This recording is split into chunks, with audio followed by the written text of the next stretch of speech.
Hello everyone, welcome. You may have been seeing a lot of my tier 10 videos going live where we're completing escalation missions at tier 10.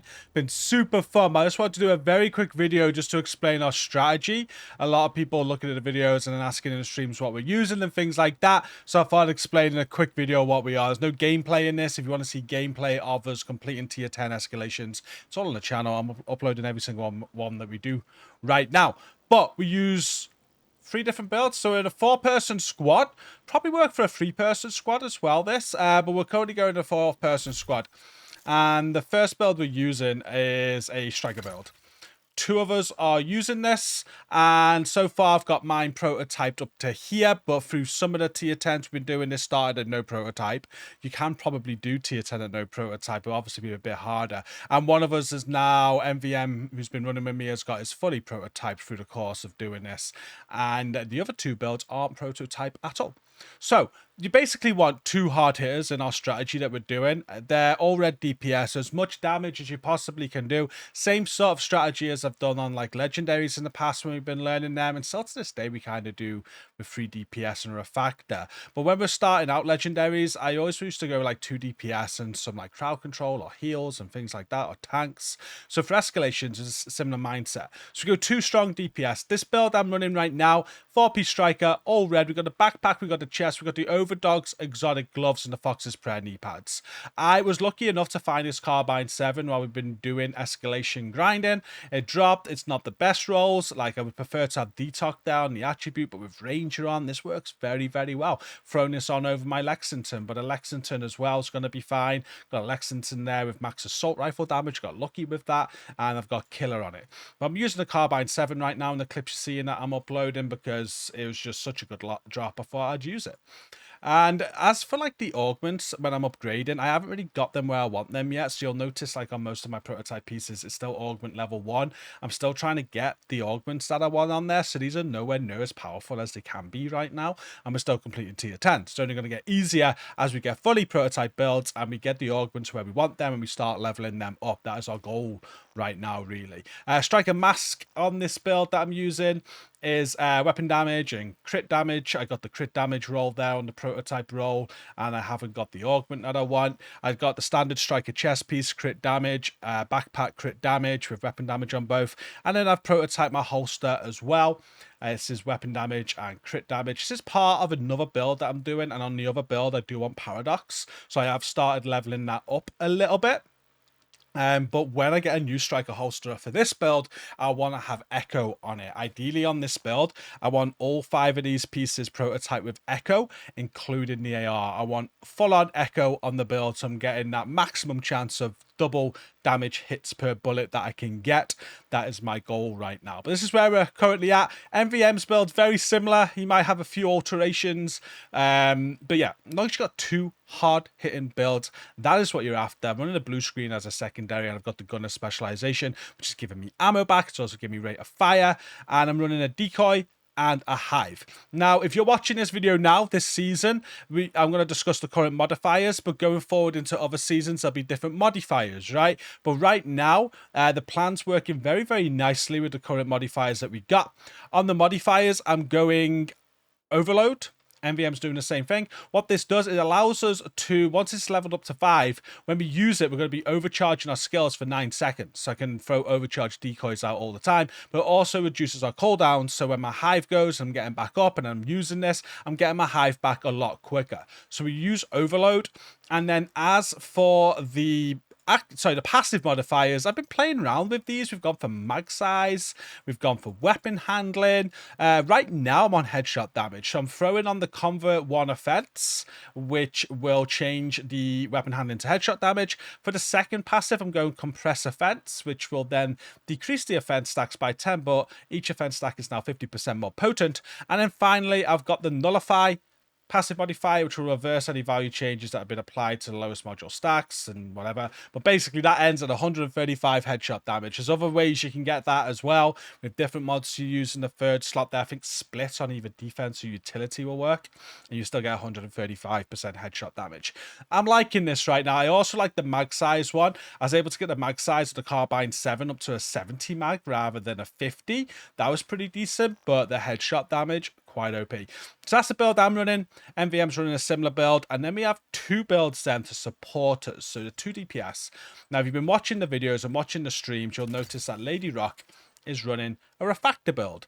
This is very key. This build allows Stacy to get us up and we go down very, very quickly with the Birdie's backpack. That is the only reason we got the Birdie's backpack on the build, is for the 80% revive speed. I don't care about anything else on it.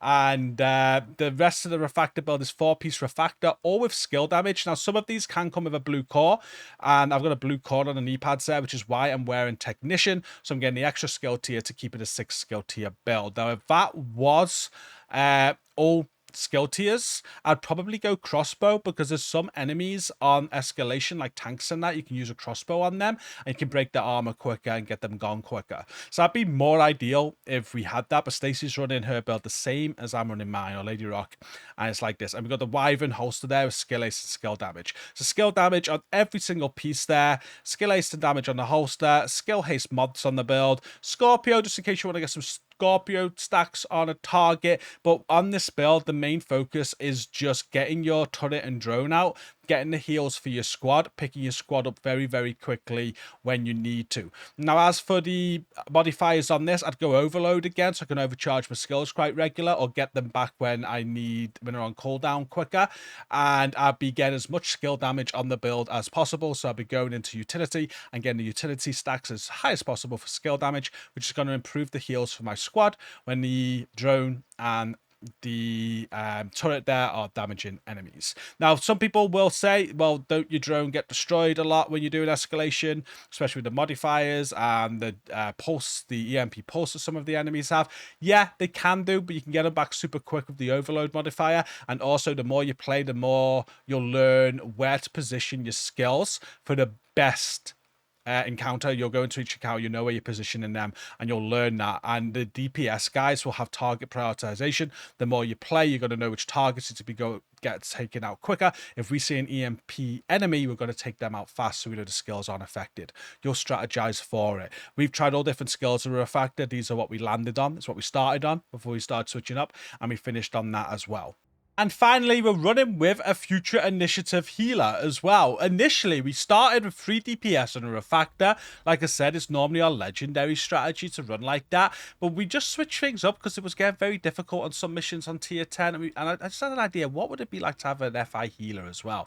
Increase the damage of the DPS guys, but also having a hive to heal and overcharge even more often. Because the overcharge decoys that we're throwing out are very beneficial. And the more overcharge we're getting with the decoys, the better crowd control we've got.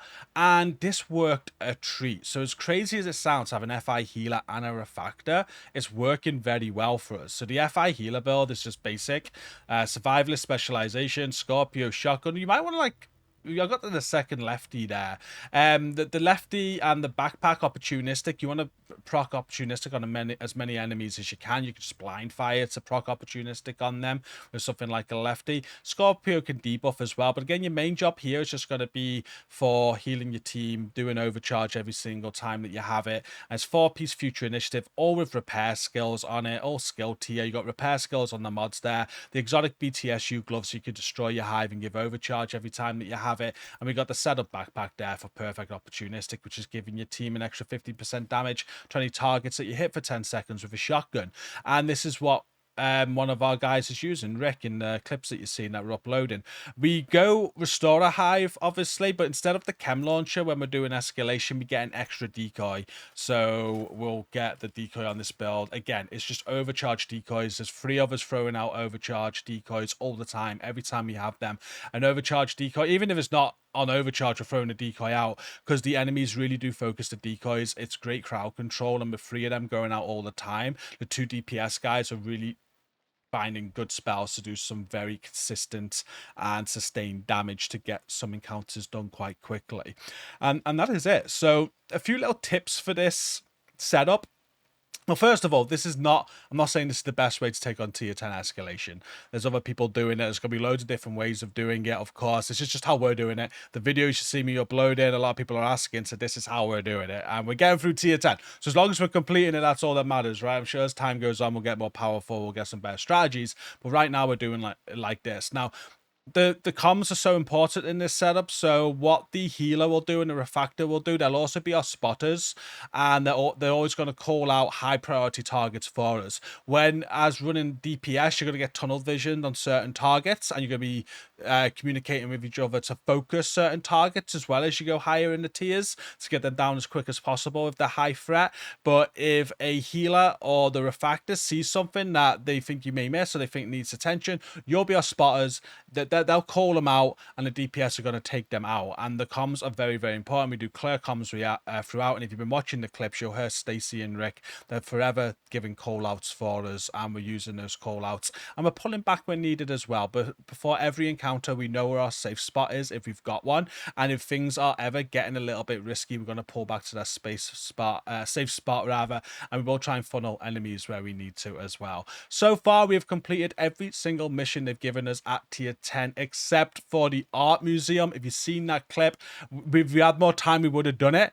We got right to the end on the Rat Queen. We had it down to a final damage phase, and we just needed 30 more seconds. I tell you, 30-40 seconds, we had it done. We're absolutely good. But we have done every single tier 10 mission. For this week, at the time of recording, we've got Roosevelt Island left to do, which we know is going to be done. But there's Army Terminal as well. We might fall short on Army Terminal. Subscribe to the channel. Check out the uploads to see how we do if we get that done. But so far, so good. We're on the grind. Hopefully, our builds are going to get stronger as we go. As I said, we've only got 2 DPS prototype builds being worked on right now. We've got a lot of improvement to do, and the healer and the refactor aren't prototyped at all. Right now, there's no point in prototyping them because there's nothing you can really do with skill tier builds. So we're just saving them and using these builds as normal right now. Just a 2 DPS that we're trying to get leveled up with the proto cores and get the right augments on and become more powerful. As we get more powerful with the DPS builds with this strategy, I'm pretty sure there isn't going to be a tier 10 mission that we're not going to be able to do.